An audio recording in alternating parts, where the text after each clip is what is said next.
வணக்கம். வசியின் வாசிப்புகளில் சிவகாமியின் சபதம் 2ஆம் பாகம் காஞ்சி முற்றுகை. அத்தியாயம் 14. மகேந்திரர் தவறு. சத்ருக்கணன் கொடுத்த ஓலைகளை படித்து வந்தபோது மகேந்திரருக்கு அடிக்கடி கைகள் நடுங்கின. முதலிலே 2-3 ஓலைகளை சற்று சாவகாசமாக படித்தார். மற்றவையெல்லாம் விரைவாக பார்த்து முடித்தார். கடைசியில் சத்ருக்கணனை பார்த்து, சத்ருக்கனா, இந்த ஓலைகளை நீ கொண்டு வந்திருக்க கூடாது, என்னிடம் கொடுத்திருக்கவே கூடாது என்று சோக குரலில் கூறினார். பல்லவேந்திரா, மன்னிக்க வேண்டும் என்றான் சத்ருக்கணன். உன் பேரில் குற்றம் ஒன்றுமில்லை சத்ருக்கனா. மன்னிப்பு கேட்பதற்குரிய காரியம் எதுவும் நீ செய்யவில்லை. உன்னுடைய கடமையையே நீ செய்தாய். என் மனதுக்கு அது எவ்வளவு வேதனை தரும் காரியம் என்பது உனக்கு எப்படி தெரியும்? அரண்மனை தோட்டத்திலே ஒரு அழகான பூஞ்செடி முளைத்தது. அரண்யத்தின் நடுவிலே ஒரு மனோகரமான மலர்கொடி தழைத்தது. இரண்டும் இளந்தளிர்களை விட்டு வளர்ந்தன. பருவ காலத்தில் அரும்பு விட்டு பூத்து குலுங்கின. அந்த பூஞ்செடியையும் மலர்கொடியையும் வேரோடு பிடுங்கி நெருப்பிலே போட்டு பொசுக்கும் பொறுப்பு எனக்கு ஏற்பட்டிருக்கிறது. சத்ருக்கனா, அது எவ்வளவு குரூரமான பொறுப்பு என்பதை நீ கொண்டு வந்து இந்த ஓலையிலிருந்து நன்றாக அறிகிறேன். மகேந்திர பல்லவர் பெருமூச்சு விட்டுவிட்டு, சத்ருக்கனா, மாமல்லரின் கோமள இருதயத்தை நான் எவ்வளவு தூரம் புண்படுத்தியிருக்கிறேன் தெரியுமா? எவ்வளவு தூரம் அவன் மன உறுதியை சோதித்திருக்கிறேன் தெரியுமா? இதை கேள் என்று கூறி ஓலையிலிருந்து பின்வரும் பகுதியை வாசித்தார். என் ஆருயிரே, உன்னை வந்து பார்ப்பதற்கு என் உயிர், உடல், ஆவி அனைத்தும் துடிதுடித்துக் கொண்டிருக்கின்றன.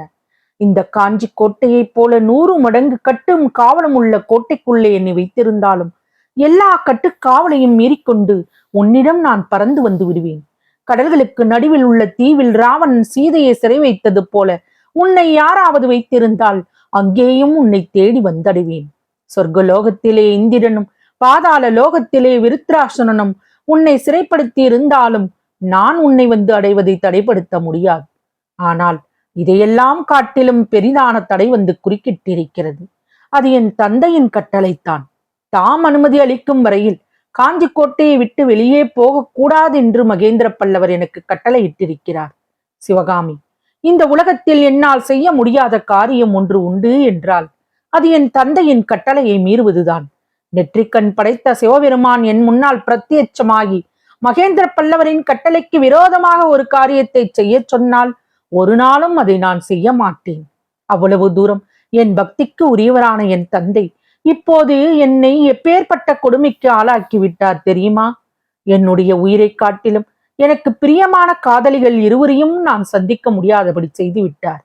அந்த 2 காதலிகளில் ஒருத்தி ஆயன சிற்பியின் மகள் சிவகாமி. அவளை அரண்ய மத்தியில் உள்ள தாமரை குளக்கரையில் நான் ஏகாந்தமாக சந்திக்க விரும்புகிறேன். இன்னொரு காதலி யார் தெரியுமா? அவள் பெயரை உனக்கு சொல்லட்டுமா? சொன்னால் நீ அசூயை அடையாமல் இருப்பாயா? அவள் பெயர் ஜெயலட்சுமி. அந்த காதலியை நான் இரத்த வெள்ளம் ஓடும் யுத்த களத்தின் மத்தியில் சந்திக்க ஆசைப்படுகிறேன். சந்தித்து அவள் என் கழுத்தில் சூடும் வெற்றி மாலையுடனே திரும்பி வந்து உன்னை பார்க்க விரும்புகிறேன். மகேந்திரர் இவ்விதம் வாசித்து வந்தபோது சத்ருக்கணன் தலைகுனிந்து பூமியை பார்த்த வண்ணம் நின்றான். கேட்டாயா சத்ருக்கனா, இப்பேற்பட்ட புதல்வனை பெறுவதற்கு நான் எவ்வளவு பாக்கியம் செய்திருக்க வேண்டும்? ராமணனை பெற்ற தசரதரை விட நான் பாக்கியசாலி அல்லவா? ராமன் அப்படி என்ன தியாகம் செய்து விட்டான்? ராஜ்யத்தை துறந்து சீதையோடும் லட்சுமணனோடும் வனத்துக்கு சென்றான். ராஜ்யம் ஆளுவதை காட்டிலும் வனத்தின் உல்லாச வாழ்க்கையை ராமன் விரும்பியதில் வியப்பு என்ன? ஆனால் தந்தையின் வாக்கை பரிபாலனம் செய்யும் பொருட்டு வனத்துக்கு போவதை காட்டிலும் போர்க்களத்துக்கு போகாமல் இருக்க 100 மடங்கு மன உறுதி வேண்டும். பரிசுத்தமான இளம் உள்ளத்திலே முதலாக காதலித்த பெண்ணை பார்க்க போகாமல் இருப்பதற்கு அதை காட்டிலும் 1000 மடங்கு திடச்சித்தம் வேண்டும். இத்தகைய கடும் சோதனையில் நரசிம்மன் தேறியிருக்கிறான் என்பதை நினைக்கும் போது என் உள்ளம் பூரிக்கிறது. ஆனால் சோதனையை ஏற்படுத்திய நானோ படுதோல்வி அடைந்தேன். நரசிம்மனையும் சிவகாமியும் பிரித்து வைத்திருந்தால், அவர்கள் ஒருவரை ஒருவர் பார்க்காமல் இருந்தால் சிவகாமியின் காதல் வலையில் இருந்து நரசிம்மன் மீண்டு விடுவான் என்று நினைத்தேன். காதலை நெருப்பு என்று கூறுவது முற்றும் பொருத்தமானது சத்ருக்கனா. நெருப்பு சொற்பமாக இருந்தால் காற்றடித்ததும் அணைந்து விடுகிறது. பெருநெருப்பாக இருந்தால் காற்றடிக்க அடிக்க நெருப்பின் ஜுவாலை அதிகமாகி கொழுந்து விட்டு எரிகிறது.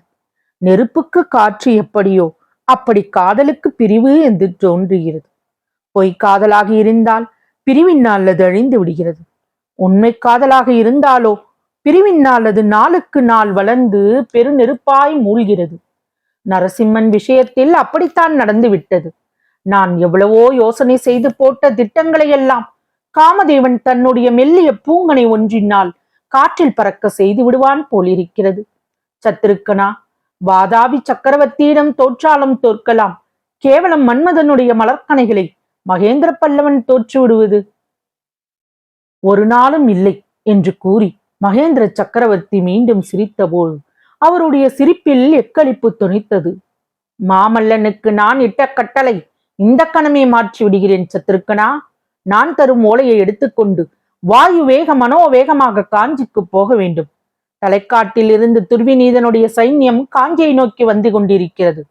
அதை எதிர்த்து நிர்மூலமாக்குவதற்கு நரசிம்மன் போர்க்களத்திற்கு செல்லட்டும். போவதற்கு முன்னால் ஆயனார் வீட்டுக்கு போய் சிவகாமியை பார்த்துவிட்டு போவதாக இருந்தாலும் போகட்டும். அதற்கு நான் குறுக்கே நிற்கப் போவதில்லை. இதை கேட்டதும் சத்துருக்கனுடைய முகத்திலே தோன்றிய விசித்திரமான புன்னகை என்னிடம் கூடவா உங்களுடைய கபட நாடகம் என்று கேட்பது போல் இருந்தது. தொடரும். வசியின் வாசிப்புகள் பிடித்திருக்கும் என்று நம்புகிறேன். எனக்கு சப்ஸ்கிரைப் செய்து, லைக் செய்து, ஷேர் செய்யவும். தங்களின் மேலான கருத்துக்களை கமெண்டில் பதிவிடவும். அதுவே எனக்கு உற்சாகமூட்டும். நன்றி.